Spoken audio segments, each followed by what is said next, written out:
নমস্কার বন্ধুরা, আশা করছি সকলে ভালোই আছেন। বং কিচেন বনানি নতুন একটা রেসিপিতে আপনাদের স্বাগত জানাই। আমি আজকে যে রান্নাটি করব সেটি হলো বোয়াল মাছের তেল ঝাল। তার জন্য যা যা উপকরণ লাগবে আমি দেখাচ্ছি এবং আমার রান্নাটা পুরোটাই আপনাদের দেখতে হবে, তাহলে আপনারা সব বুঝতে পারবেন।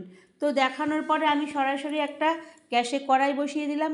কড়াইয়ের মধ্যে অনেকটা পরিমাণে তেল দিয়ে দেবো যাতে পুরো রান্নাটাই এই তেলে হয়ে যায়। এরপরে দিয়ে দেবো লবণ। আপনারা ভালো করেই জানেন আমি মাছ ভাজতে গেলে লবণটা দিয়ে দিই। এরপরে খুন্তির সাহায্যে ওই তেল আর লবণটাকে কড়াইয়ের চারিদিকে ভালো করে মাখিয়ে নেব। তাহলে মাছটা দেওয়ার পরে মাছগুলো যাতে যেদিকে তেল না থাকবে সে অসুবিধা না হয়, তার জন্যে আমি সমস্ত মাখিয়ে নিলাম। এবং এটা খুব তেল ছিটকায় বোয়াল মাছে, সেই কারণে আমি মাছ দিয়ে সঙ্গে সঙ্গে সরে গেছিলাম। এবার ঢাকনাটা দিয়েছিলাম, এটা দেখানো হয়নি। এরপরে আমি ঢেকে উল্টে পাল্টে সমস্ত মাছগুলোকে একবার বাড়িয়ে দেব, একবার কমিয়ে, এইভাবে মাছগুলোকে আমি ভেজে নেব ঢাকনার সাহায্যে। তো এইভাবে উল্টে পাল্টে আবারও আমি ঢাকনা দিয়ে দেব, উল্টে দিয়ে আবারও কিছুক্ষণ পরে সেই ঢাকনা তুলে আবারও মাছগুলোকে তুলে নেব। এইভাবে আমি সমস্ত মাছ ভাজবো। তো বন্ধুরা, আমরা বোয়াল মাছ অনেক রকম করেই করি, নানান রকম পদ্ধতিতে করি। একবার হলে এরকমভাবে একটা তেল ঝাল করে দেখবেন, বাড়ির সকলে দেখবেন খুব ভালো খাবে, আপনিও খুব ভালো খাবেন। এরপরে মাছগুলোকে ঢাকনাটা খুলে আবারও আমি তুলে নেব একটা থালার মধ্যে। তুলে নিয়ে প্রথম ধাপের মাছগুলো ভাজা হয়ে গেছে আমার। এরপরে আমি আবারও দ্বিতীয় ধাপের মাছ ভাজবো। এইভাবে আমি মাছগুলোকে ভাজতে থাকবো। এইভাবে আমি তুলে নিলাম প্রথম ধাপের মাছটা। তুলে নেওয়ার পরে আবারও আমি দ্বিতীয় ধাপের মাছ দিয়ে আবারও ঢাকনা দিয়ে ঢেকে দেব। ঢেকে আবারও উল্টে পাল্টে আমি মাছগুলোকে ভাজবো। ভেজে আবারও এপিট উপিট করবো, করে আবারও ঢাকনা দিয়ে দেব, দিয়ে আবারও তুলে নেব। এইভাবে সমস্ত মাছগুলোকে আমি তুলে একে একে তুলে একটা থালার মধ্যে রেখে দেব। এইভাবে আমি তুলে নিচ্ছি। এরপরে আমি আবারও লাস্টবারের মতন মাছের মাথা আর লেজাটা আছে সেগুলোকে আমি ভেজে নেব। এরপরে আমি আবারও এই দিয়ে দিলাম লেজা আর মাথা, এইগুলো ভেজে ঢাকনা দিয়ে উল্টে পাল্টে করে এইভাবে আমি ভেজে নেব। মাছ ভাজতে অনেকটা সময় লেগে যায়, যেহেতু এটা ছিটকে যায় গার মধ্যে, সেই কারণে এইভাবে আমি মাছটাকে ভেজে নেব। তো বন্ধুরা, আমার এই মাছটা আপনারা একবার হলেও করে খাবেন। নানান রকমভাবেই খেয়ে থাকেন, এইটাকে একবারে করে খাবেন, দেখবেন ভালো লাগবে। তারপরে আমি উল্টে নিচ্ছি। উল্টে নিয়ে আমি আবারও অন্য পিঠটা দিয়ে দিলাম। লেজাটাকে উল্টে নেব, নিয়ে একটু লালচে হয়ে গেছে পেছন দিকটা, আবার কিছুক্ষণ বাদে, এখন আর ঢাকা দেব না, অতটা ফাটবে না বলে, সেই কারণে আমি এটাকে এখন তুলে নিচ্ছি। তুলে থালার মধ্যে আমি রেখে দিচ্ছি। এইভাবে সমস্তগুলো আমার ভাজা হয়ে গেল। ওই তেলের মধ্যেই আমি এরপরে দিয়ে দেব আলু। কিছুটা আলু ডুমু ডুমু করে দুভাগ করে কেটে রেখেছিলাম, ছোট আলু ছিল বলে। ওই তেলের মধ্যেই আমি ভাজতে দিয়ে দেব।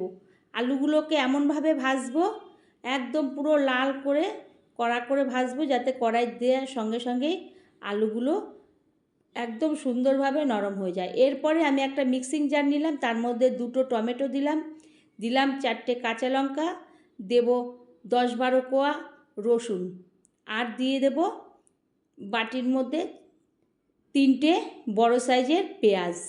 সব একবারে আমি পেস্ট করব। এরপরে দিয়ে দেব হলুদের গুঁড়ো, লঙ্কার গুঁড়ো, জিরের গুঁড়ো, ধনের গুঁড়ো আর লবণটা একবারে দিয়ে মিক্সির মধ্যে দিয়ে, তাহলে কোনো দানা দানা ভাব থাকবে না। একবারে আমার সমস্ত পেস্টটা তৈরি হয়ে গেছে। এদিকে আমি বাটির মধ্যে আলুগুলো আমার ভাজা হয়ে গেছে একদম লালচে করে, সুন্দর কড়া কড়া করে।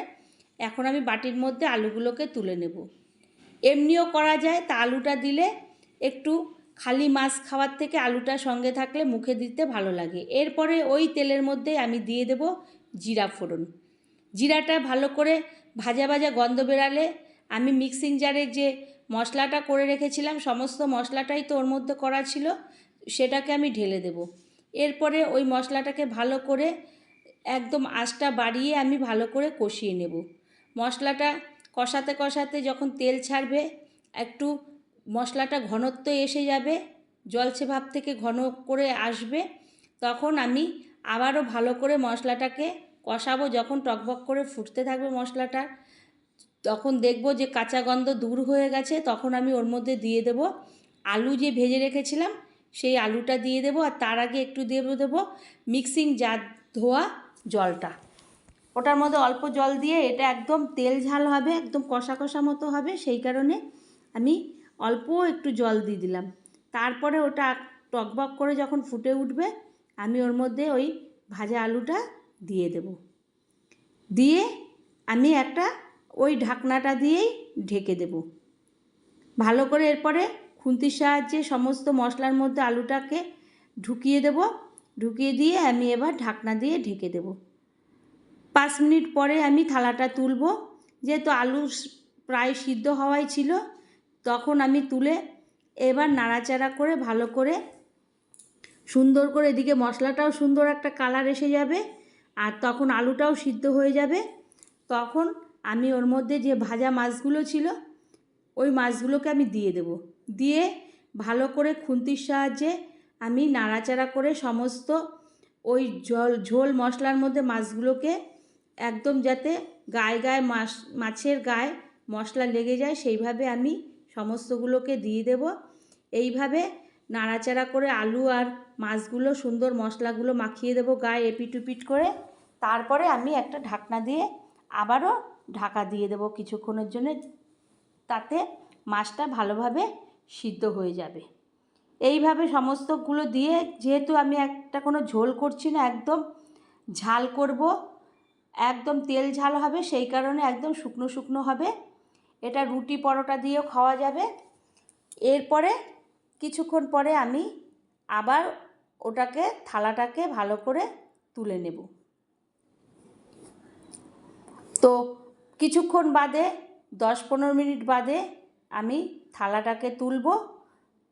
তোলা হয়ে গেলে তখন দেখব আমার মাছটা রান্না হয়ে গেছে। তখন আমি একটা প্লেটের মধ্যে মাছটাকে সার্ভ করে নেব। এরপর আমি ঢাকনাটা তুলে নিলাম। তুলে এরপরে দেখব যে আমার রান্নাটা কমপ্লিট হয়ে গেছে। তো বন্ধুরা, আমার এই রান্নাটা যদি, এই বোয়াল মাছটা তেল ঝালটা ভালো লাগে, তাহলে প্লিজ লাইক শেয়ার কমেন্ট করবেন। আর আবারও কোনো নতুন একটা রেসিপিতে আপনাদের সঙ্গে দেখা হবে। আমি এরপরে প্লেটের মধ্যে এটাকে সার্ভ করে নিচ্ছি। তো নতুন কোনো ভিডিওতে আবারও দেখা হবে। ততক্ষণের জন্য ভালো থাকবেন, সুস্থ থাকবেন। নমস্কার।